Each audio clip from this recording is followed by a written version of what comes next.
या मनस्वी तुला सुद्धा थोडंसं थांबवतो आम्ही परत तुझ्याकडे येतो मात्र एक अपडेट देऊया। उद्धव ठाकरे हे मातोश्री या निवासस्थानातनं पत्रकार परिषदेकरता रवाना झालेत आणि पुढच्या काही मिनिटांमध्ये ते वरळी डोम जिकडे ही पत्रकार परिषद होते तिकडे पोहोचतील। हा त्यांचा ताफा काही क्षणापूर्वी रवाना झाला तेव्हाची ही दृश्य मातोश्रीहून उद्धव ठाकरे रवाना झाले।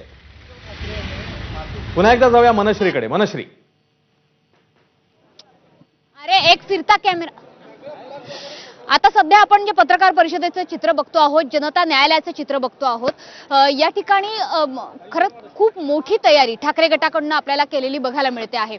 समोर जर आपण बघितलं तर स्वतः अनिल देसाई हे जातीने या ठिकाणी निरीक्षण करतायत, सोबतच संजय राऊत हे सुद्धा आहेत। एकंदरीतच संजय राऊतांनी सुद्धा आज सकाळी त्यांच्या पत्रकार परिषदेत आजच्या या महापत्रकार परिषदेचं वैशिष्ट्य आणि महत्त्व सांगितलेलं आहे की त्यांना नेमकं काय या ठिकाणी अपेक्षित आहे।